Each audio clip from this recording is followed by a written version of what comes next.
Now, think about Antoinette. No mistakes. Okay, good. She was flawless. Antoinette Russell was flawless. She was just like, you know, I didn't have to even. It was automatic pilot. You know, never mistake. Never. I mean, I was like, dang. I got to start using this hotline for something, you know. Hey, hi.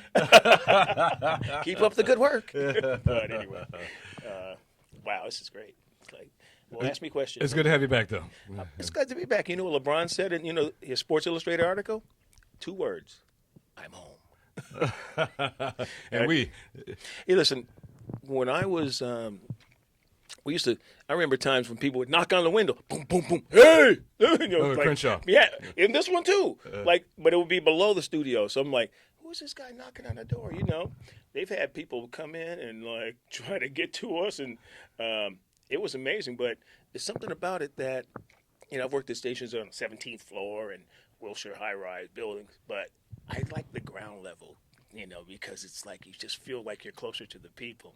Sometimes when you're up high, you see the whole city, but when you're down below on the ground level, you see the community. That's different, The whole city's one thing, the community's another thing. And you miss that contact with the community, when you work at stations that are so insulated that, you never see the people come pick up the prizes. You never have contact with the audience, only when you do stuff on the, like promotions and appearances. But other than that, day to day, you never see the people come in. You never see them come out.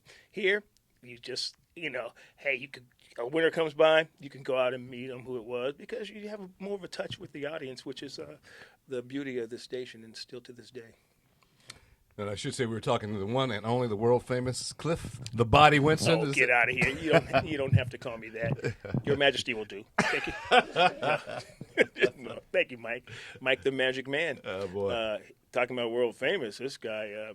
It's funny how Mike and I, our careers kind of intertwined. Like in Houston, he's in Houston. It's almost like, okay, I first worked with him here, but I've worked against him in other markets, and it's like, okay, it's almost the same as working, because it's like a fraternity, like when the now you're going to distract me with a supermodel. I mean, what are you going to do? It's almost like when you're in the NBA. The other day, Cleveland was playing Atlanta, and the guy, Delavado, the guy from Australia, he fell down and hurt somebody's leg, and then the next day he fell down and hurt somebody's ankle, or vice versa. And so when he bumped into the guy's knee, who was Horford came in, trying to give him an elbow because he thought it was a cheap shot, intentionally trying to cut his legs, right? Which could damage your whole career, knee injuries and ankle injuries and stuff. Well, what he said after it was like he was sorry that he reacted that way, but this NBA is a family. We don't try to hurt each other. We might play hard against each other, but we never try to hurt each other. Whether we disagree, whether we're opposite teams, enemies on the court, we never take it to that level where we never forget that we're all in this together. And it's the same with radio stations for the most part. Black radio. Does that exist anymore? Black radio? Only right here, right here. This is it. Which is another thing that the business has changed so much that, corporate influences and dictates. That's the one thing that when Stevie decided to say radio free, little did we know that it would mean more than not being on satellite, that in reality, this is a voice still, and a very important voice. So it's like that's how the business has evolved. It's like a corporate, sometimes, you'll get to stuff like iHeart, the app on iHeart Radio. And you can go, how many stations do they have? 1,000 stations. Every market has a station. We have about 7 here, right? Clear Channel. It used to be called Clear Channel, but iHeart Media. And I'll click on WGCI in Chicago, which when I worked in Chicago, WGCI was a great station. I'm not saying that it's not a great station now, but it sounds exactly the same as 93. You can't tell what, you couldn't tell that it's Chicago. It's just same music here, same that, same approach, pretty much same promotions.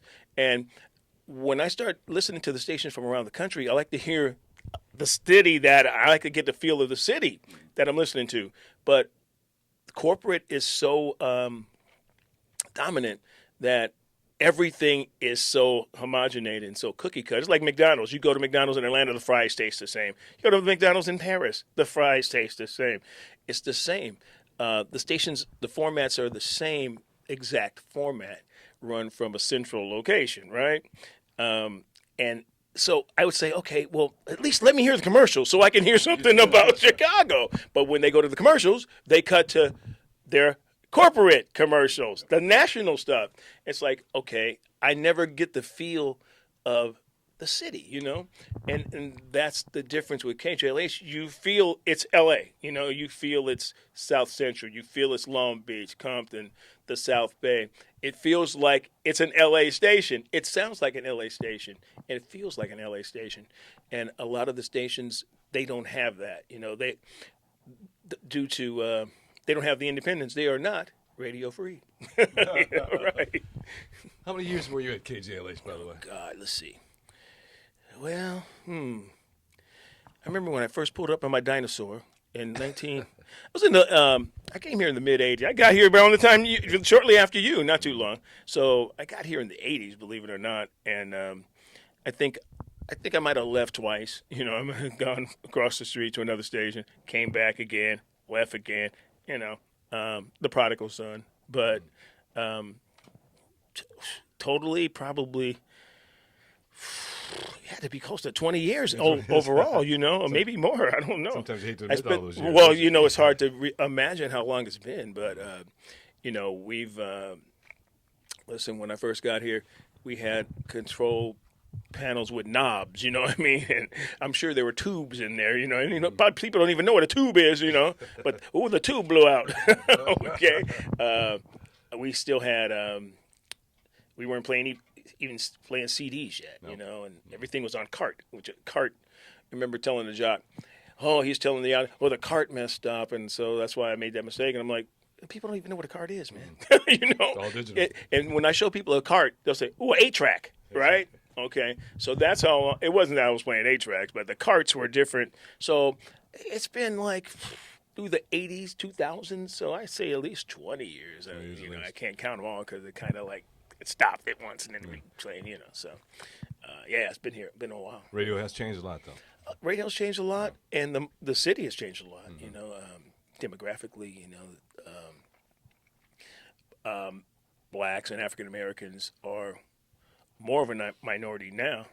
We're a minority to other minorities. You know what I mean? So it's like you don't have the, you just don't have the. Where's the black community now? That's the whole thing. Where are black people living? They're all over the place. I know that in some neighborhoods where my cousins live and where the demographics have changed drastically. Yeah, and it's kind of like you have to realize now that I think the heart of the black community is probably Crenshaw District, Leimert Park, and that may change soon, So it seems like the community spread out pretty much, So when you pulled up in your dinosaur at the front door over there on Crenshaw Boulevard, who were the jocks on the air at the time? Can you remember? Well, you were on the air, actually. I think you were the first jock I heard when I drove in. Wow. And so I got here like on a Saturday afternoon, and I talked to my boss, who was Jim Maddox, was general manager, and the PD was Doug Gilmore, program director. Gilmore, that's right. And so I said, well, I'll be ready to go Monday. He says, no, you're going on tonight, Junior. I said, right now, They put me on the air the first day right. I walked in the station. Listen, I was here at 4. I got here at 4 o'clock. I was on the air at like 8, and I'm like, okay. But I think it's almost like when the bird pushes you out of the nest, you fly. You know what I mean? So it's like that was the best thing. But it's funny because immediately when I got on there, I'm looking at Crenshaw Boulevard, and it's like I had flashbacks to when I was a kid. I grew up right around the block, the Coliseum and King, And I used to ride my bike and watch the DJs on KJLH while they're on the air. And when I got to be able to drive 16, I would park in front of the station right across in that little median, and I'd watch them on the air. And I have the station on, and I'd be watching Rod McGrew and guys like that, and King Oliver and Tony Valdez, TV on your radio, and Jay Rich, Mr. Kicks, Jam and Jay Rich, who rest in peace, by the way. And I would watch them. I would actually literally see their mouths moving, and I'm listening to it on the radio.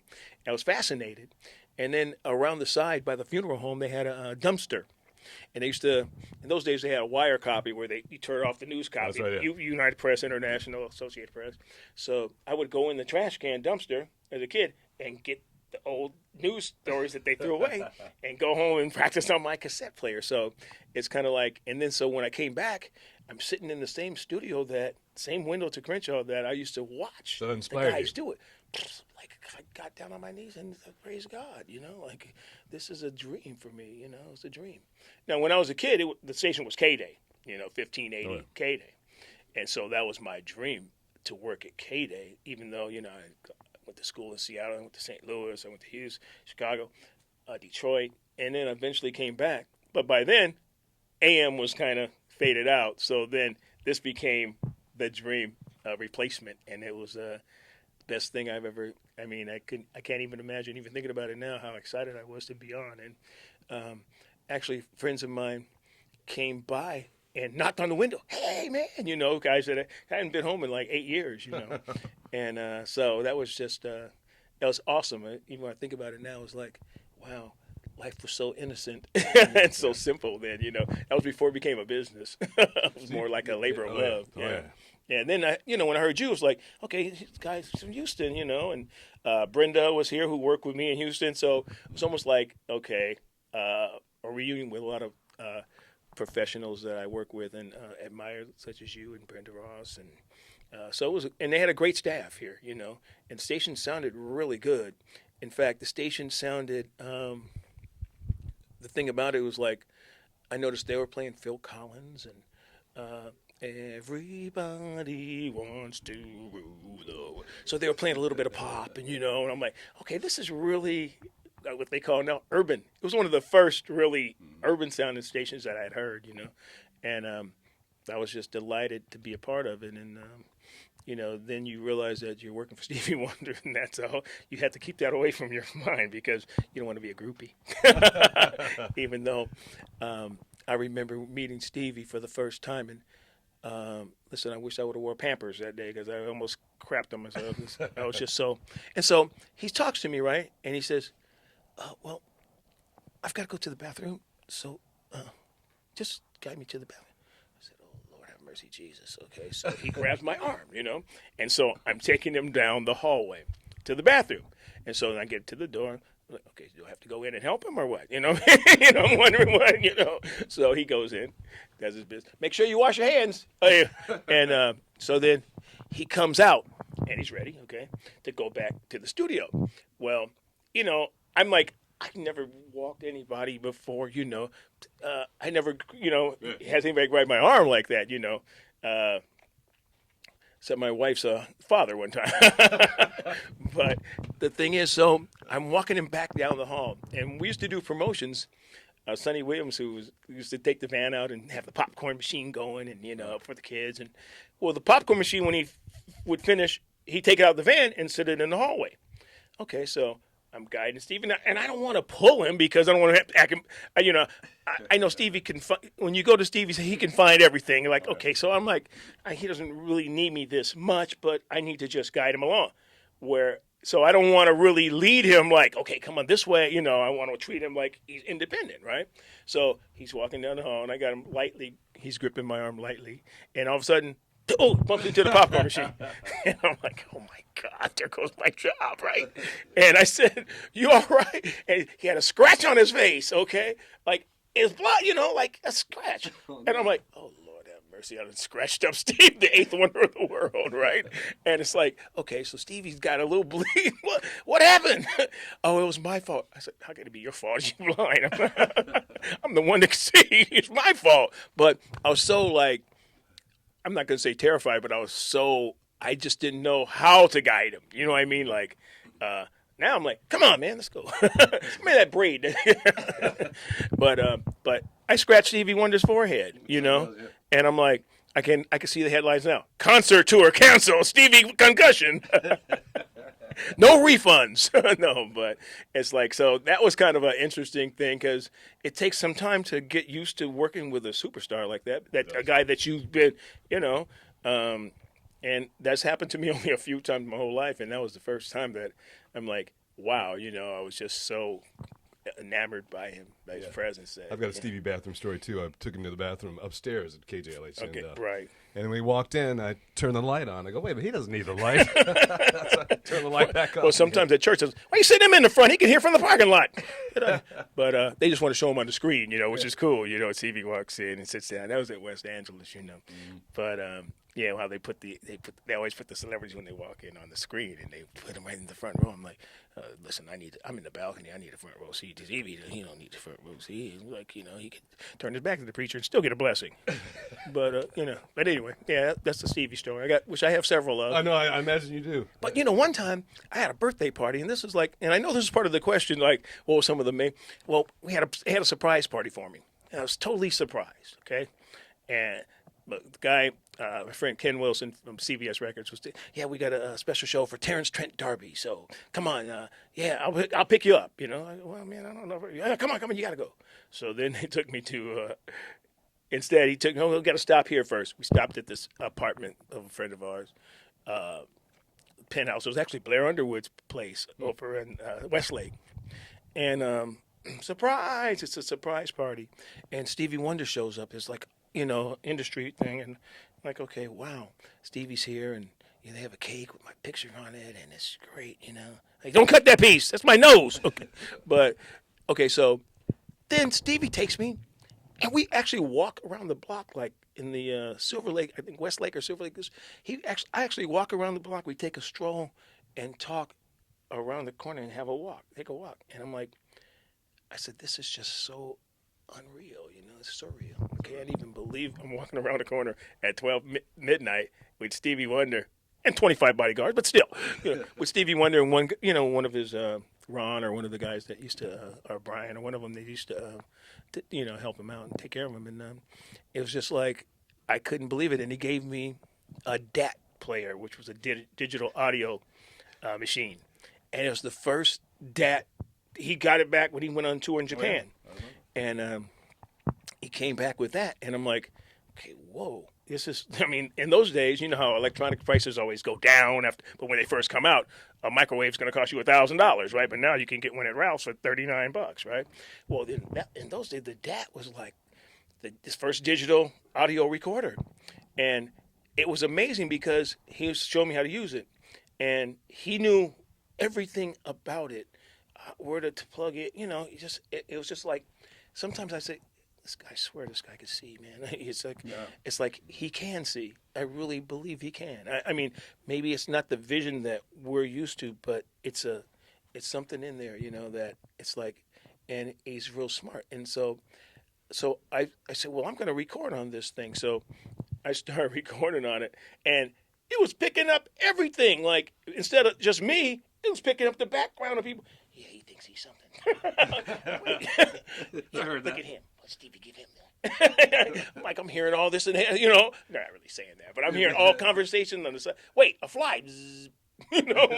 But when you play back the recordings, it's like you would hear everything, and I'm like, okay, this is just amazing. And Stevie always was on the cutting edge of technology. Oh, yeah. He loved technology, and I would imagine that hasn't changed, But we had to keep up with him, because he gets a DAT player. We got to learn how to use it, and that was a good thing about it because he's always on the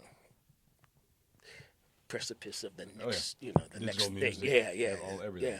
Yeah. I remember I had to go over to his condo one time, and I took my daughter, and she was about 3 or 4, and I was amazed how he got around his place without assistance, and he came back and he started playing the piano, and he took my little girl on his lap, and they started playing the piano, and I'm like, I damn near cried, man. I'm like, that she doesn't really realize who this is, but he's such a warm thing. So when my daughter got married, I said, hey, Dad, can you call Stevie and have him sing my way? I said, well, you know what, I'm over at this other station now, so I don't think that's going to happen. But, she was disappointed that, Stevie, that I wasn't in touch with him at the time. So, but everybody has Stevie stories around here, I'm sure.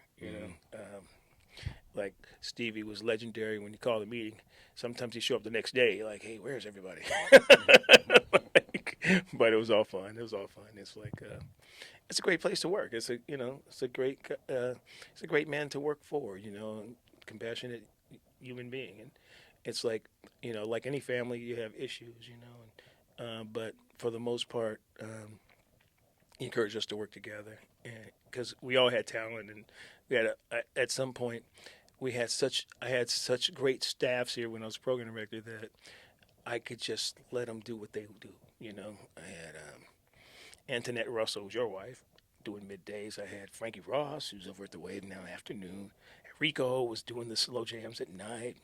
Londa Q, still here, doing afternoons. It's like I did mornings with my team, and it was just like, okay, station was just loaded for bear. We were competing. We were competing with stations like Kiss at the time. I mean, we were like really, we're really on. And the thing about it is like, there's no substitute for winning. And sometimes you gotta like, when you work at a place like this, it's not always about ratings either. It's about what's good for the community.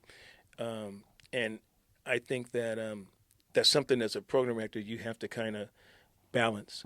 Because sometimes you get close to that number, that you want, and then you're like, okay, we got to celebrate this birthday, or we got to do this, or we got to do that, which not necessarily what I wanted to just step on the gas, but we got to pause for the cause, and just hope for the best. And, it's like, but that's a good thing, because it's not all about, it's more than just success, it's helping people. And, we've met many, I mean, the the saddest time to me was Christmas time because we would do the toy drive and we'd do the food drive, but there's always somebody left out, that maybe I would be here late because there'd be leftover toys or leftover food. And I just don't want to go on vacation or, and go celebrate my holiday even though I had bikes to put together and stuff. But my daughter, I put the bike together, she's riding backwards. Hey, what is it? Dad, thanks for the unicycle. I said, what's the other wheel?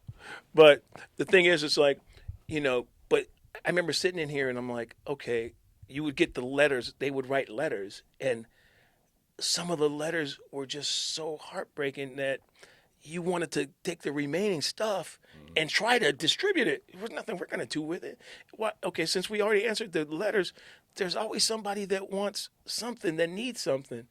And so I remember staying there till like 9 o'clock, 10 o'clock. And, of course I got to do my own Christmas stuff, but it's like, but you just can't let people, I mean, that was the spirit that we had here was that, and, that comes directly from Steve's compassion that, you just can't let this stuff go to waste. Somebody needs some toys, even if it's 9 o'clock Christmas Eve. There's somebody that doesn't have anything, and we, the jocks and the air personalities and the talent around here, would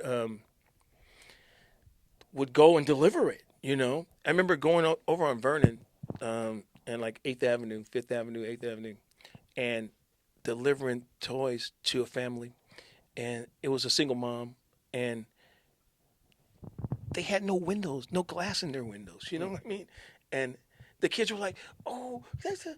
The kids were like, "Oh, that's a." Oh, they were just so excited, And it's like I almost broke down and cried. Like went and got food for them that day, but the kids were just so excited and Christmas, and the mom, didn't really know what to do except cry, And I looked around, and how there's those little flies that just fly around in a circle, and if they're in your garage or something, they just navigate. They orbit the room. They because they had no window panes, the flies were just in their living room. And I'm like, this is right around the block from 5 blocks from where I grew up, and you're just like, it makes you so humble. It makes you so humble, and it's like, I've worked at other stations where you're not even that close to the public at all, that's somebody else's job. But when it's your job, it's so touching and it's so, and it makes you feel good. And I got to tell you, I got blessings on blessings from working here by helping other people. One time I did a nightclub appearance or something, and so they paid me a few $100, and so I went over to Hollywood Park Casino. So I wasn't ready to go home. Let me sit down, have a drink, maybe. I don't play cards there, nothing like that, because it's not Vegas style, right? Yeah. But Ocean's 11, man. But so I come out of the parking lot and I sit in my car and get ready to go, and here comes a lady. Oh, boy, she's just. I know she's coming to my window to beg me. So I just waved her away.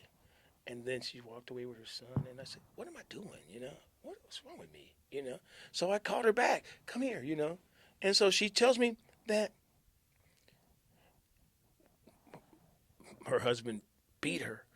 And she had to take the kid and leave. But they just wanted a few dollars to get something. And, and like, I'm like, okay, here I am shooing this lady away. And it wasn't just a typical, hey, I got to get some crack. I mean, hamburger. It's like, it was just like a real story, And the kid had on this little ski jacket. And he says, I'm protecting my mama. He must have been 6, I'm going to protect my mama. And so the money I made at the club, I think it was $200. Here. She said, oh, Jesus. So thank you, Jesus. Thank you. And I'm like, I can't believe I just gave away the money I made tonight, but at the same time, it's like they were able to get a room across the street, I think $60 a night, and I don't know what happened after that, but it was like, okay, who cares if I did a nightclub? That's not important. I had some money already, it's just money I'm going to buy presents or whatever, but I'd rather give that to her, after listening to her. And it's like, okay, I think that all comes from being here and being able to do stuff for the community, for real, not just lip service, but really, and being in touch with them. And it's like, please, I got blessed so many times for doing stuff like that, and I think that was part of what Stevie gave to us, here, that most of us, some don't, get it, but when you get it, you know that this station is for that purpose, and there's no other stations that can do it, because they don't have the independence of ownership and management. So it's kind of like, that's what I miss the most, is just the people that you're able to impact, This is amazing. The memories are the heartfelt memories that you remember, as opposed to all the crazy times. Oh, the crazy times are crazy, Times. Oh, times are crazy, I remember Kanye West coming in there, eating breakfast. Yeah, man, so how's it go? Well, this guy's so rude, man. It's like, and at the time he wasn't really, he wasn't like he is now, but he was like, I think he had Jesus walk. That was like his. Right. But I'm like, okay, this guy is such a weenie, okay? And it's like he's smacking, he's eating, and I'm like, what are you doing an interview? It was just rude. And then I remember having Escape, with Tiny, that's what's in T.I.'s wife, and the group, right? And, okay, so they come in. I'm not going to say curse words, but she's had a, like, she was just so, she was a nice girl, but her mouth was so foul that I'm like, okay, you know what? Now we're getting ready to turn on the mic. Okay, so, you need to calm down. And then the other one, I think it's Candy, or I don't know, the one that's pretty much the star of the Housewife show. She was more, I said, okay. And when they left, I said, that one right there is the one that's going to go on to do something. The others were just too rough around the edges, And then Jamie Foxx came in one time, the Living Color Jamie Foxx, okay? And he was just nasty to the audience, and so the black women were calling, oh, no, you didn't, They're like, yeah, I saw you at the airport, and you wouldn't even speak to us, but here you are taking photos with the white girls, and so they're like, oh, lady, what did you? So he's talking back to her. I'm like, okay, he's making a mistake here because he's going to alienate the fan base. So he's going back and forth with the callers, and the callers were like, they were piling on him, And so then an interview ended, he played some of it when his first album came out, and it was sounding good, But the response was so negative that he actually came back later in the week and did a mea culpa or whatever.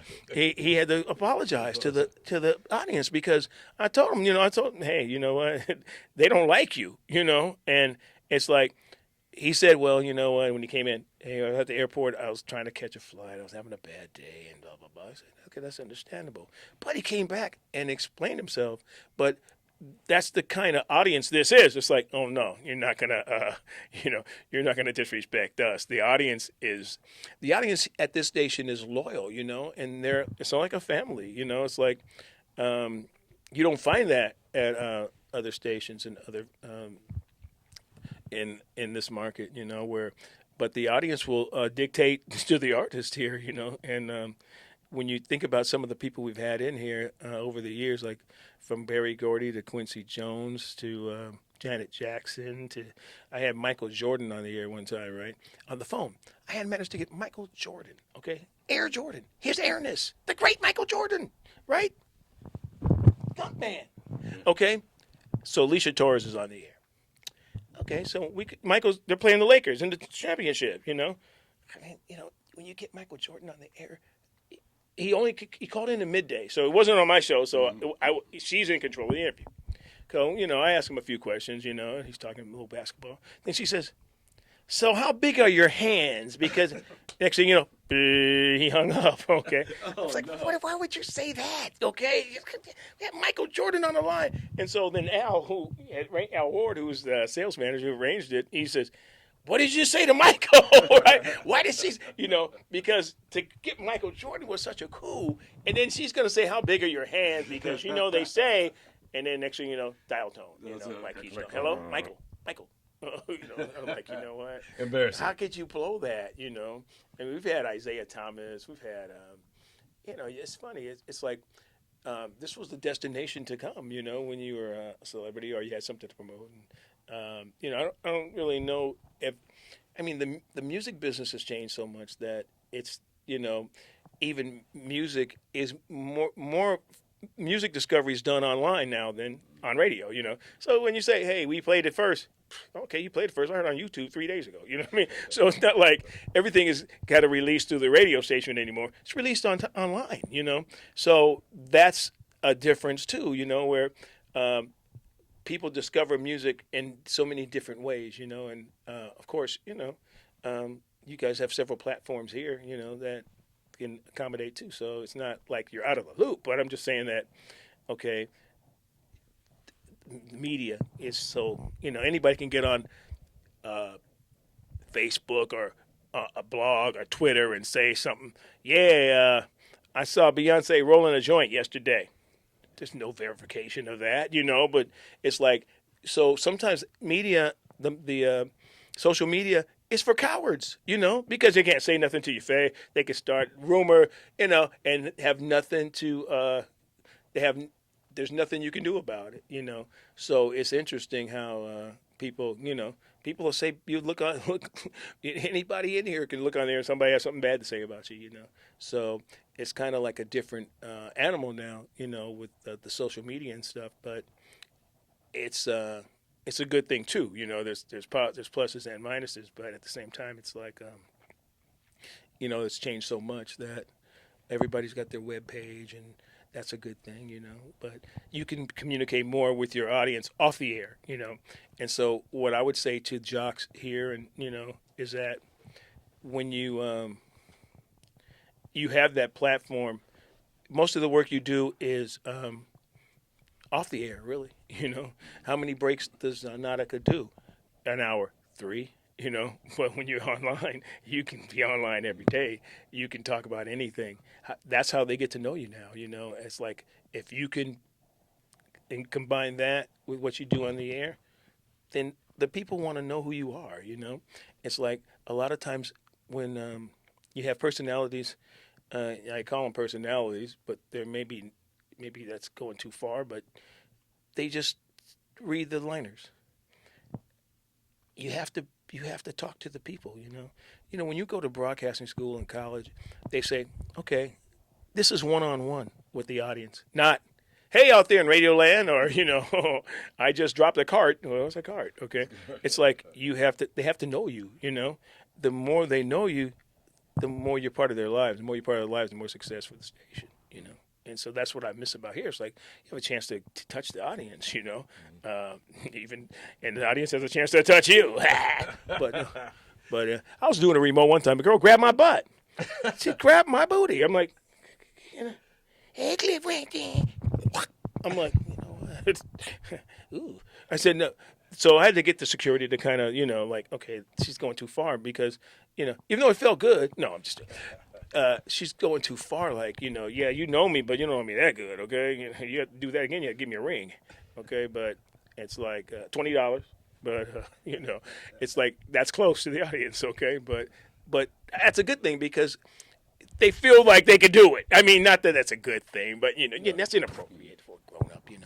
But it's like, come on, they think I'm just me, like, I go to the grocery store now and see people, hey, it's like, so it makes you feel good that people know you and they know what you're about. They'll ask about my kids, you know what I mean? Because I used to talk about my kids. So, yeah, it's interesting, but, that's here, that's what KJLH is about. And will always be about as long as he has a hold of it, Yeah. Yeah. Your sense of humor has always been. You've always been one of my favorite morning men out of all. Oh, you're people so in the country. kind. Tell me more. But where'd you get your sense of humor? I mean, you're a naturally funny kind of guy, though. You always have been. I don't know, man. I think my mom. My mom is like. My dad was more sarcastic, like, "Oh yeah, right, okay." But my mom was more funny. She was like Lucy. My mom had she had a car accident, so she had to get a loan car. And she had a broken arm at the time, but the loan car didn't have power steering.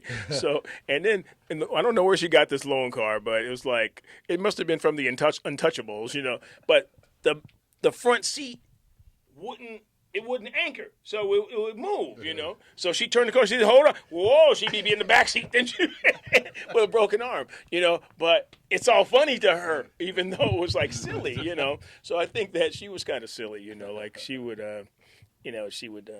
She had the phrases. She had all the stuff that all moms probably say.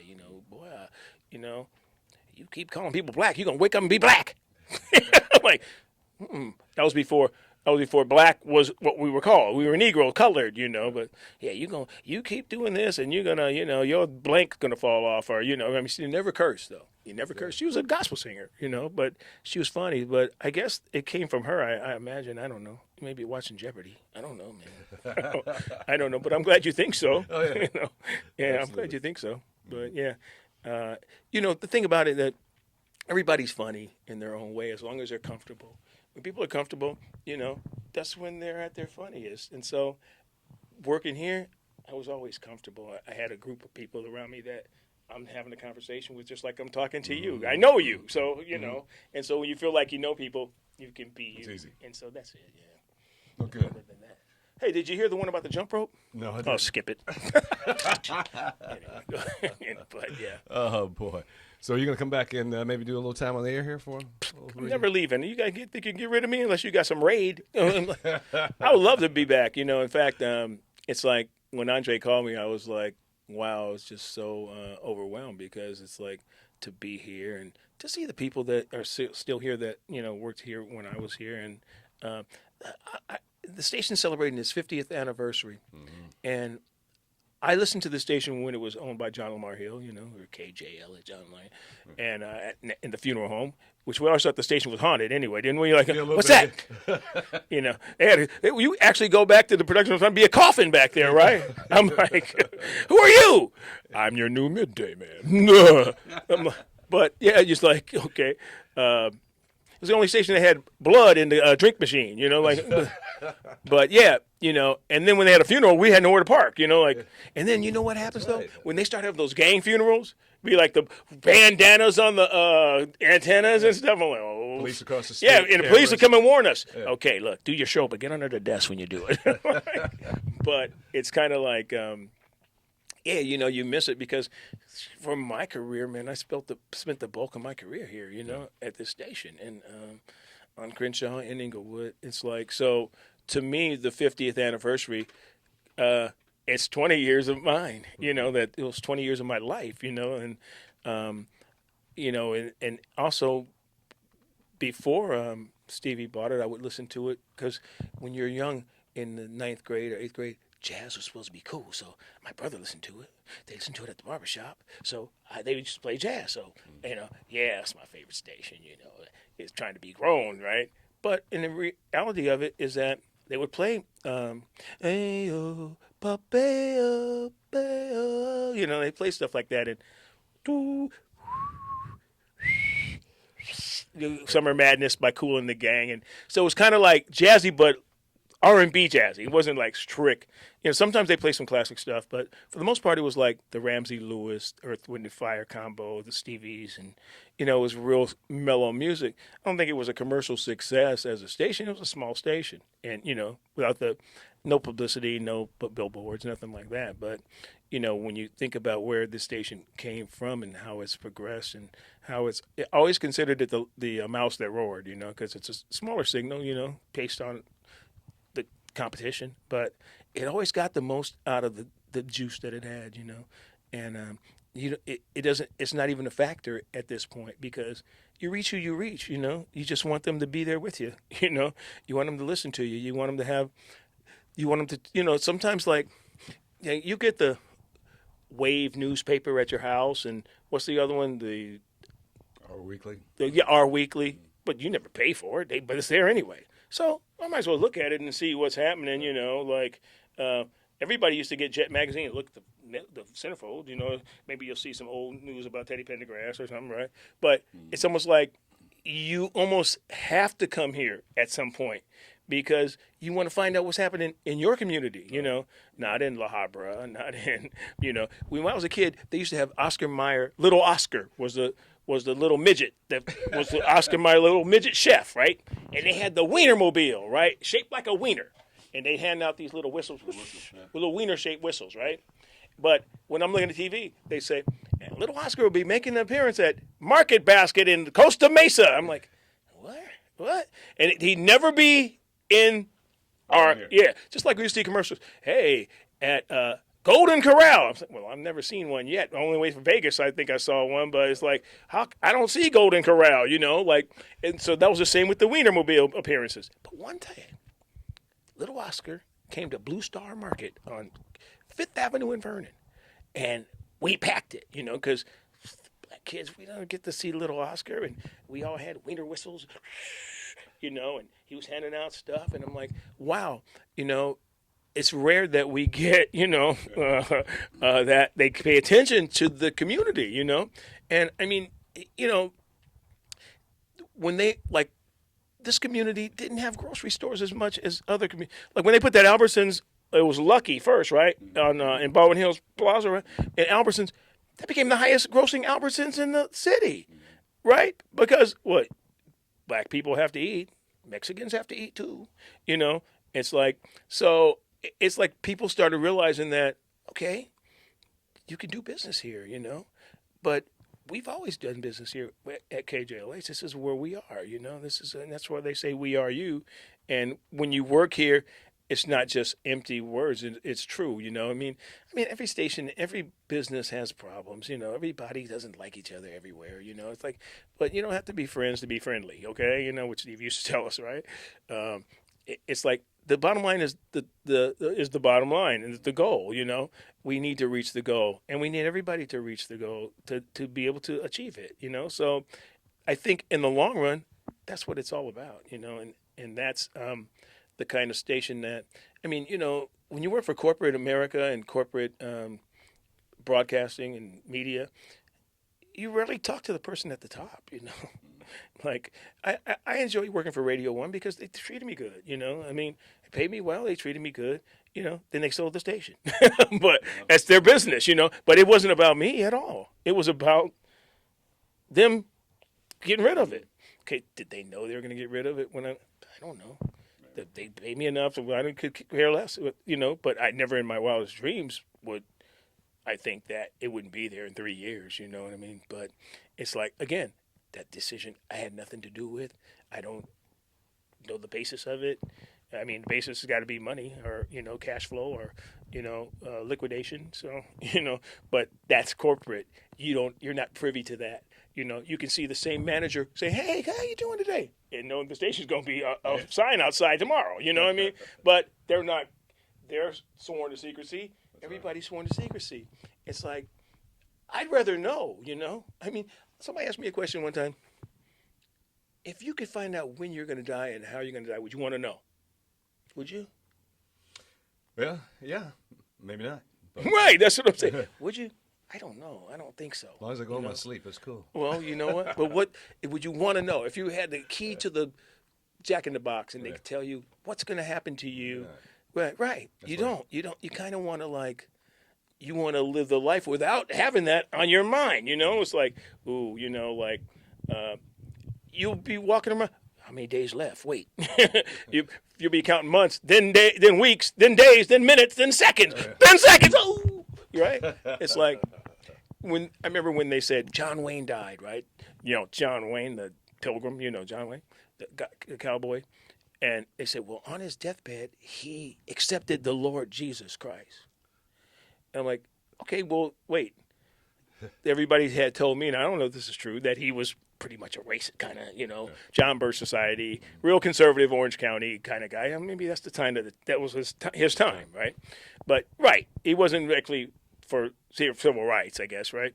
But at the end of his life, on his deathbed, he confessed, and he wanted God, he wanted Jesus to forgive his sins, and then he died. Okay. So I would say to preachers, did that work for him? Or did he do all this other?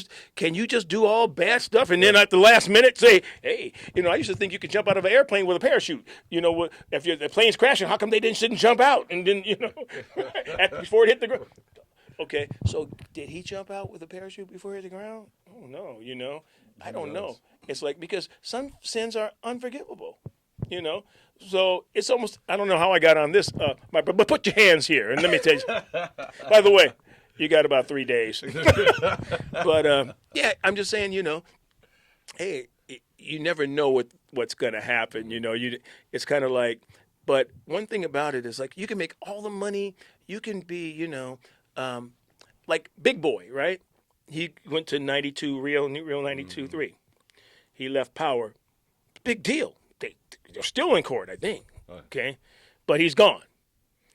Real immediately beats him in the rating. Although, the next month, they taper it off. They already hit the ceiling pretty much, right? Okay, so their growth, they win by about a half a point over Power. Okay? Now, in the long run, who will win that battle? I don't know. But Big made an impact right away. But is it a lasting impact? I don't know. But I guarantee you, even though his salary probably doubled, maybe tripled, there's stuff that he misses about being the guy at Power. Because him and Power grew together. The news station, they hired him. He works for them. But I guarantee you he makes no decisions, I mean, at Power, he was part of the brain trust. But at Real, even though he's making more money, I'm sure there's something that he misses about Power, whether it's the studio, whether it's the fans that didn't follow him, there's something that he misses about being where he's been for so long. It's the same with me, It's like, even the times I went to the Beat, V100, my heart's always here, I still have friends here, One time when I first left, and I don't know I'm talking too much, I don't know I'm using all this space here, but I went to, in that case, 7 years ago, I went to the Beat, okay? Frankie Ross left, and then they came after me. Well, at the time, there's a lot of politics going on here, and I didn't like the direction that they wanted to go. And I like to win. I want to win, whether it's ratings or what. I want to win. I want to be at the best. But they got a new music director in. I couldn't talk any sense into her. I didn't get along with her. It's like, I didn't choose her. They put her here. And I'm like, okay, so just at that time, the Beat comes on the air. 700,000 watts. Signal, whatever it was, big Signal, big cash. They took me to the station. They had a fireplace and a kitchen, and hey, light the fire. It's summer. That's okay. Let's show them what. So they wine me and they dine me, and at the same time, it's almost like if you're a beautiful lady, like this beautiful lady sitting here. What's her name? What's your name? This is Cameron. Tam, the one that works after weekend. You. Intern. Okay. Anyway, okay. So she's got a boyfriend. She's beautiful, right? And the boyfriend's, shut up, girl. Yeah. Hey, do I look fat in this dress? What? Yeah, you do. You take that off, or I don't like your perfume. Beans again, And so here comes a guy. Oh, you're just a lovely. What's she gonna do? Well, maybe this is how I should be treated. You know what I mean? Like, okay, it's almost like, hey, if you're not appreciated and somebody else thinks you're great, you're gonna. Well, listen, we're double what you make over there, man. Come on, 3-year contract. I signed it. I left. Okay, so I left, even though I had to think about it. Even though the money was much better, even though it's a new, bigger station, bigger signal, I still had to think about what I was leaving behind. And so when I thought about what I was leaving behind this new music director that I couldn't stand. Okay? That made my decision for me. Even though we talked to the last minute, I couldn't change my mind because I don't think that they understood that I was building a masterpiece. We were doing good. Okay? I'm not going to give up my position doing good. Well, look, they're playing the same music. We're playing hit records. They're playing the same music you're playing. So we got to change. Like, well, why would I change? Let them change. This is what's working for us. So why should we change? No. Well, I just didn't agree with that. So I went over there and we smashed them. But when we smashed them, it's like, remember when Muhammad Ali fought Larry Holmes and like one of his last fights, and Larry Holmes was beating his butt, Ali. But you always felt he's like Ali would get hurt. He's like, I'm not hurt. Fake like his knees are. But in reality, you say, okay, he's getting ready to come on now. 6th round, 7th round, he's getting ready to come. 8th round, Larry Holmes still beating him up. 9th round, here comes Ali. Now he was just rope-a-dope. No, they didn't stop the fight. Okay, Muhammad Ali loses by knockout. Who cried? Muhammad Ali? No. Larry Holmes cried because he just beat up Ali. He didn't want to beat up Ali, And so it's like we beat KJLH, knocked the crap out of we beat Kiss, we beat Power, we went to #1 in the market. Mm-hmm. But it didn't make me feel good about my home station, Even though, you get a bonus for rating. Oh, here's a raise, Didn't really make me feel good because I know that my station that I spent so much time was suffering, and really didn't have the more they slept, the more they didn't have the tools to fight. Right. It wasn't a fair fight. And it's like, it's almost like when, the wrestler China, the big girl, just muscular, steroids, and they had celebrity boxing with Joey Buttafuoco, and China's bigger than she gonna get Joey Buttafuoco's a jerk anyway, right? She gonna beat his butt. Yeah, he shouldn't even fight her. They fought Joey Buttafuoco, whooped China's ass. So what do they say after that? Oh, you beat up a girl. Right? You can't win, right? You can't win. And so it's like, okay, I'm not trying to do damage to them, to my own station that I love, In fact, when I was at the Beat, when they the riot took place, they had to come back. I came back over here, and Lee Michaels was here at the time. Mm-hmm. It was in Crenshaw though, and they had burned some of the buildings across the street, but KJLH had a cleanup. Well, who was over at the cleanup for KJLH that works for the Beat? Me, because I'm still part of it. I'm still part of the community, and I'm still part of the station, even though I'm at another station. Yeah. So that's the kind of effect that it has on you. That's what I feel. It's always there. Always going to be home. Yeah, right? Always there. All right, give me one more funny story before I let you go. Well, let's see. Think about it for a minute. Let me think about it. Okay. Oh boy. Because there were some crazy times now. Oh my God!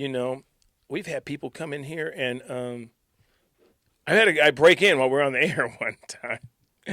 Yeah, in the morning, and I don't know how he got in or if somebody let him in, but he broke into the station and we're on the air. Like, we heard him pounding outside, and then next thing you know, the guy's coming down the hallway. So I'm like, okay, what have I got to pick up to hit him with? Because this guy is kind of loony. And finally, we called Inglewood PD, and then the cops swarmed on the place while we were on the air. And that was an interesting story. But there's so many, that I'd have to think about it. I can go once I start. I probably wouldn't be able to stop. You know what I mean? But it's all good. They're all life's lessons. And to be back is like. If I ever would step back in here, who would have known? Yeah. I would even pass by here all the time. My haircut right up the street, but I just pass by. I don't, it's almost like, hey, they wouldn't even want me to step in here. Well, anyway, when I was telling you the story though, when I went to the beat the first time, right, I quit. I finally quit after negotiating. I'm like, I'm done. Okay, so Friday was payday, and so. I'm left when I gave my resignation. Of course, they don't want you to go back on the air after you resign, so they say, okay, well, you're off the air. So that was Wednesday. So Friday was payday. So I came back. I said, well, let me go get my check. And so, well, you can't come in. You have to wait in the parking lot. Wait, hold on, wait a minute, hold on. And steal nothing. I'm like a criminal. I just want to pick up a payday. Well, you're going to have to wait in the parking lot, and we'll bring it out to you. I'm like, you know what? That hurt me right there, That hurt me. That made my decision even easier, But I'm like, well, listen, I didn't do anything wrong, It's like I just decided that we disagree on the direction. So, and then you got this girl coming in that's taking over, and I'm like leaving, But they make me wait in the parking lot for my check, man. Security guard brings me my check. I'm like, okay, I can't even set foot in the place. That was kind of like, that was. But I remember a story, though. Here's one. We had the late, great Phyllis Hyman, okay? And, when I worked in Houston, we had Phyllis Hyman when I was at Love 94, right? And Phyllis Hyman had gained at least she's a big woman anyway, she's 6 foot something, right? But she had to be at least 275, maybe 3. She was that big. I don't think people really knew how big she was. But in Houston, I had her on the air, and her eyes were red, and she didn't seem right, Okay, I said, whoa, she's high as a kite. The guy said, no, she just flew all night, and she's, so they give you that, the corporate line, right? The company's. So I took that. Her eyes were red. She was slurring, But I thought it was some kind of I don't know much about drugs, so I'll take your word for it. Okay, so then we fast forward to KJLH maybe 10 years later. She's even bigger, So she comes in, we had these little stools in there that we sit around in the interview. Okay, so she comes in, and she walks from the lobby to the studio. What is that, 40 feet? I don't know. And she's out of breath. Lord, it's the water. And I'm like, she just walked down the hall, right? And so I'm saying, okay. And she's sweating, and she's out of breath. And I'm like, okay, there's something not right. So she sits in the chair, and the legs collapse, and she falls. And I'm like, oh, Lord have mercy. I'm like, you couldn't laugh because, But Phyllis Hyman breaks the chair, okay? This is a true story. She breaks the chair. And we had to pick her up and get some other chair to sit her in. But I'm like, you okay first, because you sued or whatever. But she was that big, and that, not too long after that, she died.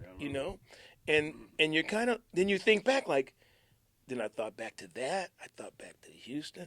I'm like, okay, she was on. Somebody had to stop her before that happened, and it made me feel like. Okay, maybe I had a chance to intervene, but they were telling me, oh, she's just tired from this. She's just tired.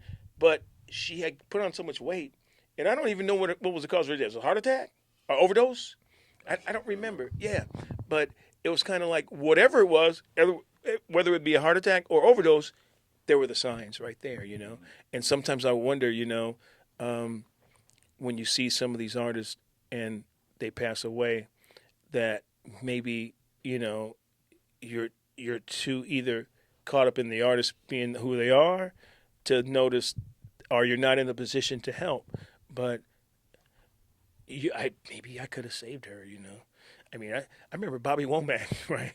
Did a show at remember Sir Graham's, which Oh, was yeah. which was on La Brea and Florence, right over Yeah, there. right over here. Right. Mother's Day show, Sunday, 5 and 8 o'clock, 2 shows, 6 and 8. So the moms are coming out. Here's an older crowd. The moms have their hats on, and they're all dolled up, and people are taking pictures of outside of the venue. So they go in, and okay, it's almost showtime, almost 6. Okay, it's 6 o'clock, and they're eating and they're having a good time. All right, so we about ready? No, we can't wake up Bobby. We can't wake him up. So he's in the limo. No. So they're shaking him and trying to get him up. Give him coffee. Ow! He still don't wake up. He's just out of it. Okay, I mean, totally. There's no way he's gonna do a concert at 6 o'clock and it's 10 minutes to 6 and he's like wasted. Okay, I assume he's wasted. Don't want to, I mean, rest in peace. Right? But he's wasted. Okay, and so they're shaking him and they're trying to 7 o'clock. Okay. Now the people are starting to say, okay, what's going on? Because now the other crowd from the next show is starting to line up outside. Oh, what are we going to do? They still can't get him up. Okay. 8 o'clock, time for the next show. Now the natives are restless. Now everybody, he never did the show. Is that right? All those mothers, and they had to do. Okay, so when I get on air Monday, they're calling me. Hey, what are you doing? I'm like, I can't say, well, dang, he was in the car loaded. They couldn't revive him. I just say, well, he had some medical issues, whatever. I had to give him some BS, okay? But the people calling the station, they're flooding the switchboard, and it's like, wow, he never did the concert for Mother's Day, and there were so many mothers that were just, disappointed. I remember the time we got George Clinton came in, okay? And he had Sly Stone with him, right? Okay. So, hey, Sly, what's up? I go to shake his hand. He had peed on himself. No. I'm like, right, Sly was No. I had Joe Frazier, the former heavyweight champion.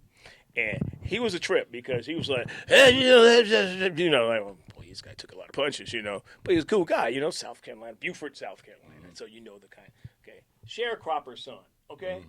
A sharecropper, he was still, I didn't even know he was still sharecropper when he was a son, you know what I mean? But, okay, so, champ, he's chewing gum, on the interview. I told this man, you might want to get the gum out of his mouth because every time he's talking,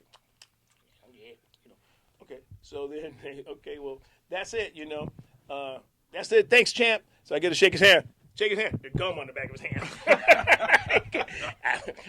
He said, make it sweetness, Alfred. But, those stories like that. People, the thing about celebrities are like, they're just human, They're just human. I remember Boyz II Men, though, and everything they did had to go through this white manager lady that they had. Oh, no, they can't. What are you going to ask? I'm like, okay, listen, you guys, can you get rid of the dame, okay? I mean, then we can talk, right? But I said, oh, wait, and we're at the Soul Train Awards. We used to broadcast every year. So the manager said, oh, no, we can't come. She takes them to Kiss. She takes them to here. She takes them to the every station but us would last. And I'm like, you know what? She's going to mess it up for you guys because this is your audience right here. You guys might have a couple of pop hits, but you got a black audience. Turns out that later on, they can't get a record on the black charts, okay? They break up and stuff. They got their inner fighting. And it's like, it's amazing because they totally went from R&B to pop to nothing, because they disrespected our audience. And it's like, what am I going to say when I get back? Well, we'll finally get to talk to him maybe when the master brings him over here, you know what I mean? But it's like, I remember being at a concert. This was in Houston, though, so it had nothing to do with here. But it was like the Gap Band. It was like a big concert. We called it the Love Festival, right? And so after the concert, we go downstairs where the limos and stuff are parked underneath the summit, right?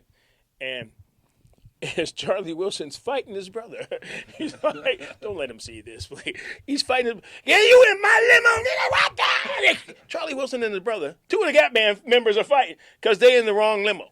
That's my limo, you swing at him, hit somebody else, like, I'm like, wow, this is crazy. We just cracked up because it was like they were so ripped. But you know what? It's funny because later I saw Bobby Womack over at this coffee shop. We did a remote, and Stevie came by and everything. And he was good. He was, and it was like, it was nice to see that he was clean, And the same with Charlie, So it's like, it's easy for those artists to get caught up in stuff, But, I mean, I remember Anniverary bringing her guitar, and stuff like that, where I think that we started doing stuff where we had the artists come in. We'd have, I say, well, listen, so Joe Sample bring the electric piano and our engineer hook it up. Joe Sample had Layla Hathaway. And here's Joe Sample, the late Joe Sample, playing the keyboard, and Layla Hathaway, Donnie Hathaway's daughter, who Stevie adores, Donnie.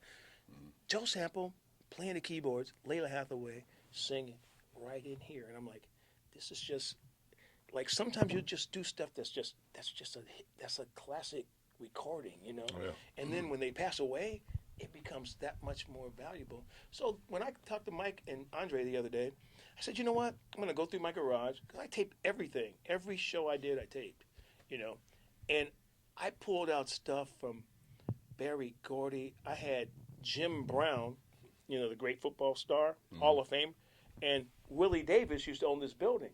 It just, who's a Hall of Famer as well for the Green Bay Packers. It just so happens that Willie was in the office, Jim Brown was in the studio. We bring him in here and do an interview that was just amazing.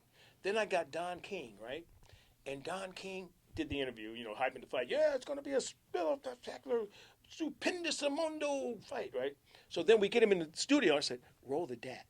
I'm just going to talk with him.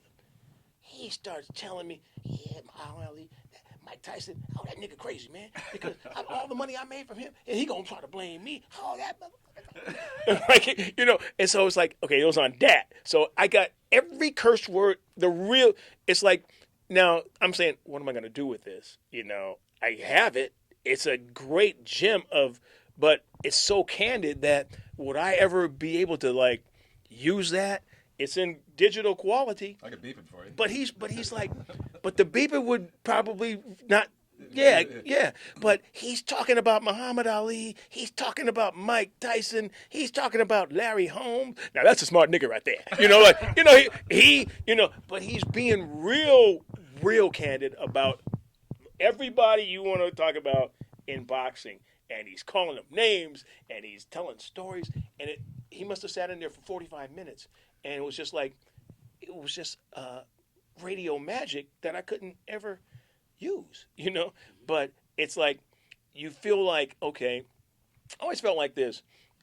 If you get to know the people, you have to talk to them like, sometimes I hear interview. So what advice would you give to people? Who cares? Okay, tell me about Joe Frazier. What happened? Yeah, he used to scratch his balls all the time.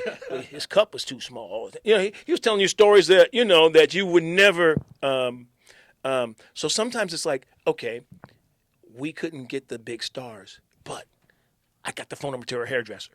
You know what I mean? Right. So the hairdresser, I got the limo driver. Who was that? Somebody's limo driver that was telling me everything. Okay, and they went on the air, and I'm like. They were anonymous, of course, but it was all true, But I couldn't get the artist, but I got the limo driver. And the limo driver knew everything, okay?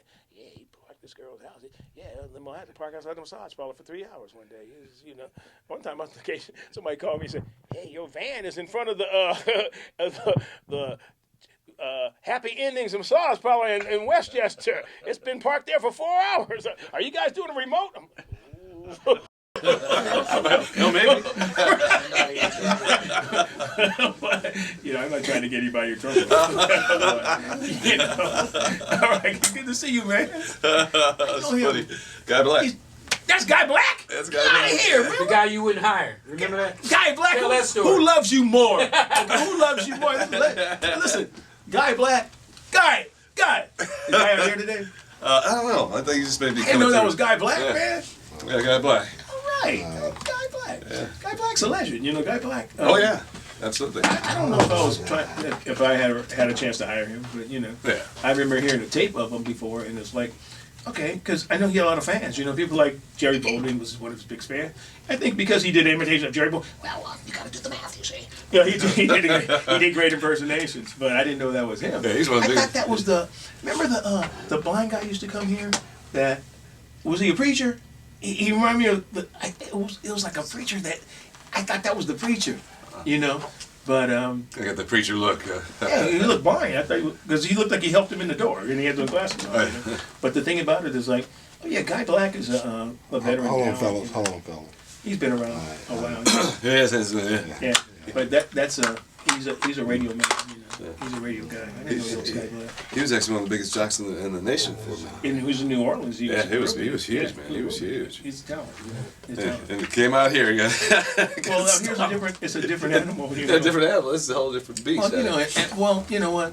People were used to certain things, Right. and it's hard for it's a hard habit to break when you're into a morning show. It's like it's hard to introduce new people, unless they're just spectacular, And so Use a lot of stuff. they brought him in with a big promotion, but you can hype all you want, but if you're not, you've been to a concert before where they're horrible. Like I heard, I don't get Taylor Swift. I don't, I don't really think she can sing that good. I know she's a great artist, as an artist, but like her music to me sounds like, it's not appealing to me anyway, right? But it sounds like nursery rhyme. Right. I can see all the daughters and little girls, it's Jim and the Holograms, like Yossi and the Pussycats, right?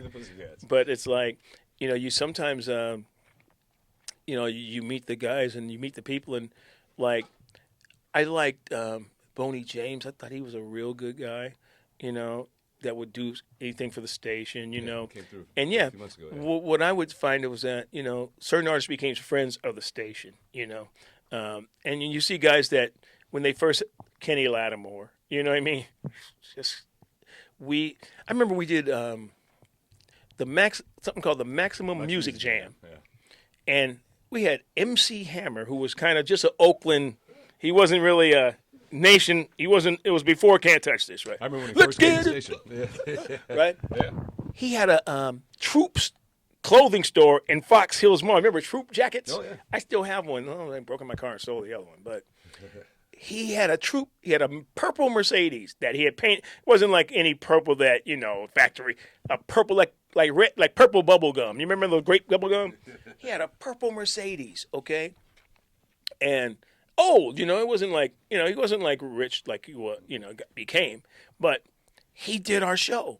We had MC Hammer, we had El DeBarge, I can't remember who else, but a lot of the stars that we had later, most of them went on to be huge.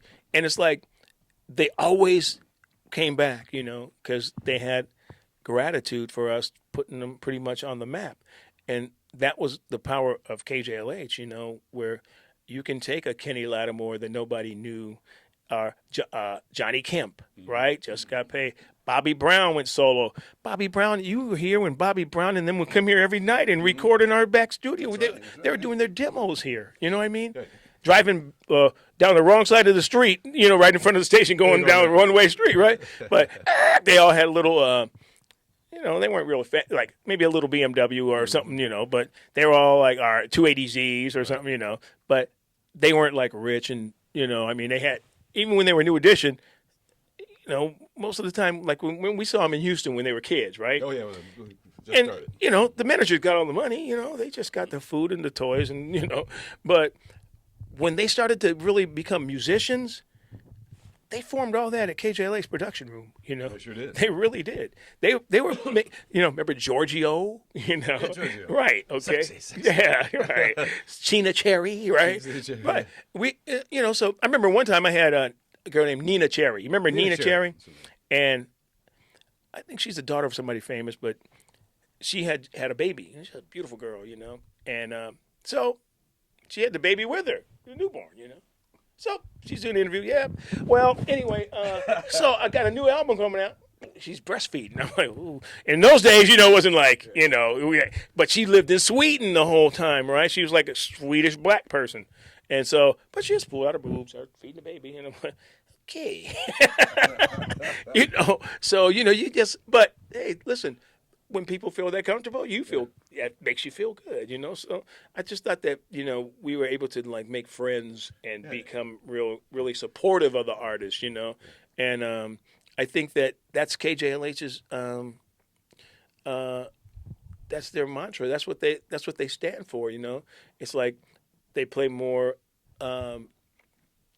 progressive music. They give new artists a chance, We broke a lot of artists out of here, I mean, just taking a leap of faith for them, And they always rewarded us when we used to do Stevie used to do House Full of Toys. We used to put the show together. Yeah, right. Yeah, I remember the first one. We used to put it together. It's like the first one we had the House of Blues. It was like because there were no toys in our box. People weren't donating toys that year. They just weren't. It was whatever. Our toy drive was a failure. And Steve says, you know what? If we fill this box by X amount of time, I'll do a free show. Okay. Well, you lying? No.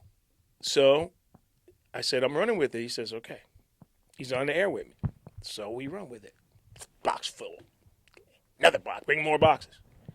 We take the toys to the House of Blues. Then DJ Pooh was the Ice Cube's DJ? Mm-hmm. Yeah. He sends a $10,000 check for the House Full of Toys, Right, yeah. And so then now artists are calling us, can we get on the show? You know what I mean? Right? So it's the TV Wonder concert turned to Stevie and Friends. And then, we got to the point where we had to tell people, we had to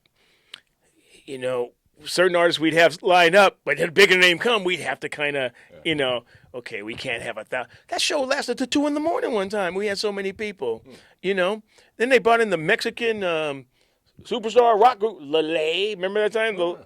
And they had different genres of stars. So there'll be a section with 1,000 Mexicans over here that want to see L.A.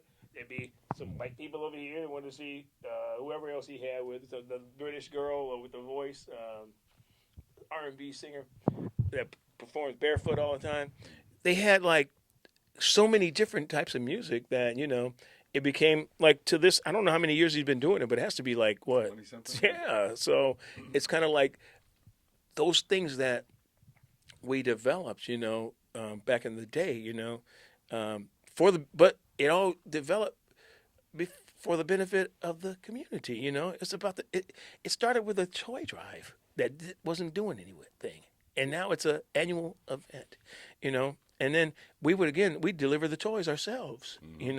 So it was kind of like those are the kind of things that I believe that the station still does and should continue to do. Because those are benchmarks.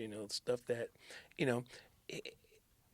every station should have an annual whatever. You know what I mean? It's like I know there's the Crenshaw. What is that big soul? Taste of Soul. Right, but that's pretty much everybody involved. It's not you don't own it, But every station I think should have something that they own, that comes about every year or something, Because I think that is what gives you a chance to really you control. The more you control, the better, The more you control, the better. It's like, well, we have this person on the wave stage and this person. Fine, the event's too big to. But at first, when I was at V100 and the beat, it was ours. The first one was ours alone. Although, we had the wave out there passing out flyers and stuff, but they didn't have any input. But I guess Danny, when we went off the air, it opened up for everyone, which is a good thing, But I'm just saying that it's important to take advantage of that, those kind of events. And you guys do a good job of it, It's like, I heard I don't get to listen as much as I used to, but because I listen to sports and I'm old, But you're a LeBron fan. Well, yeah, I listen to they start playing the NBA games on 710 when I'm on the way home from work. So, but again, those are important things that that the station has done that last this long. That shows you it's a commitment to the people, and when it's a commitment, it's just like a war, right? This is my last. I'm gonna let you guys go, but it's just like, why can't we win certain wars? Because we're not the one that's fighting for something. They are. The Iraq is fighting for their own stuff. Vietnam, you can come over here and you can have all the planes, all the bombs, atom bomb, all you want. But What y'all filming here, man? Y'all filming a novel in here, man? but if you don't have like the cause, you can't win. You can't win it. It's like Yeah, that's funny. you know. All right,